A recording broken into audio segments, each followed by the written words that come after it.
ఇప్పుడు కొత్తగా అది ఒకటి మొదలుపెట్టారు.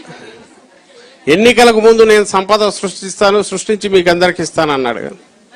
ఇప్పుడు పిల్లలు సంపద అంటున్నాడు. పిల్లలే సంపద.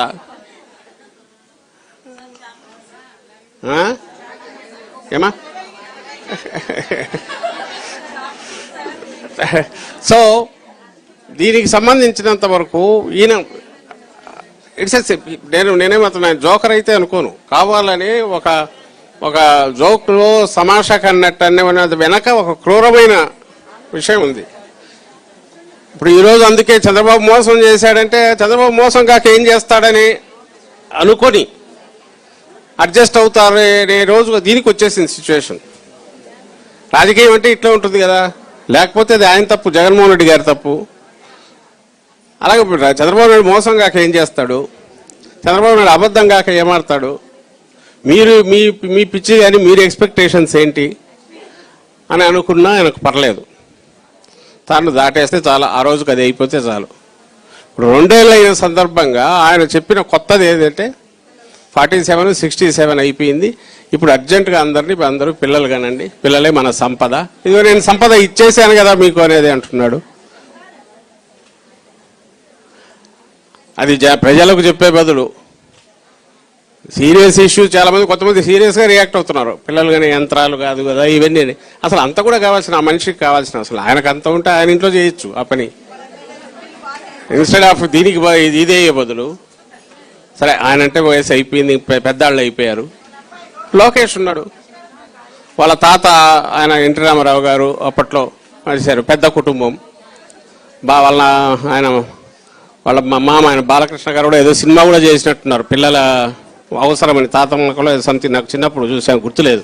అంటే పిల్లలు పెద్ద కుటుంబం ఉండాలనేది. ఎవరమ్మా? వాళ్ళంటే వాళ్ళు దూర బంధువులు అవుతారు అనుకో, వీళ్ళ కుటుంబం వరకు చేయొచ్చు, వద్దని ఎవరన్నారు.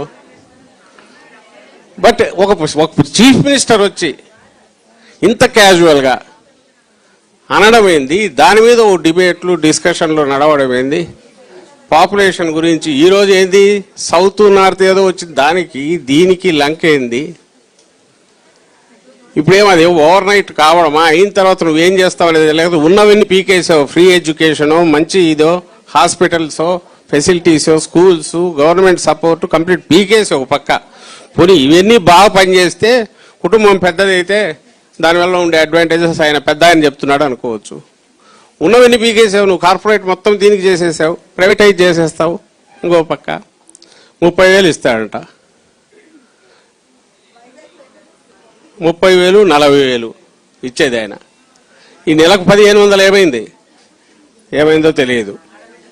ఆడబిడ్డని ఇదే అన్నాడు, తెలియదు. నువ్వు చేయాల్సింది హామీ ఇచ్చింది, దాని గురించి ఆన్సర్ ఇవ్వట్లా. ఇప్పుడు ఈ దీని కింద ఏం చేస్తున్నాడు, దీనికి మనం రియాక్ట్ అవుతాం, ఏదో అంటుంటాం, జోక్ అని కొందరు, కాదు ఎట్లా అంటాడు. చీఫ్ మినిస్టర్ మహిళలు అంటే పిల్లలు కానీ యంత్రాలుగా చూస్తాడా, అది ఏదో సీరియస్ లేదా వ్యంగ్యంగా డిబేట్లు జరుగుతుంటాయి. ఈలోగా ఈయన పుణ్యకాలం అయిపోతుంది, 2 ఏళ్ళు 3 ఏళ్ళు అవుతుంటుంది. మళ్ళీ లాస్ట్ ఇయర్ రాగానే మళ్ళీ ఇంకొక అవతారం ఎత్తి వస్తాడు. అప్పుడు మళ్ళీ ఇంకో కొత్త హామీ తీసుకొస్తాడు. ఈ మనమైతే అట్లాంటి హామీల్లో పోటీ పడలేము. సో దాటేయచ్చు.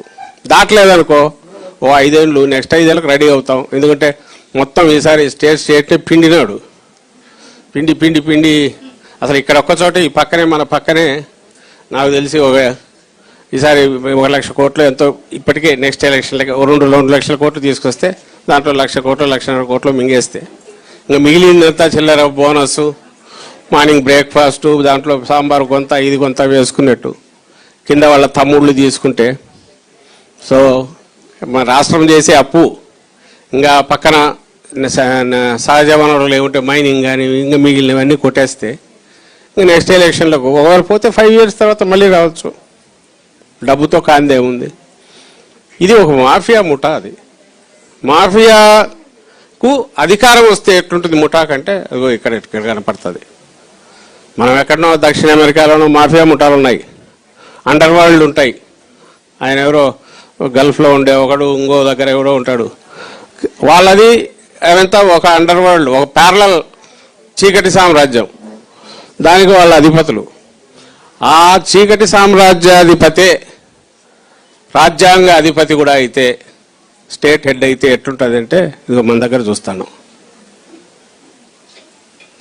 ఎంటైర్ దీనికి తోడు మొత్తం మన మెదళ్ళను కూడా కంట్రోల్ చేసే మీడియా పవర్.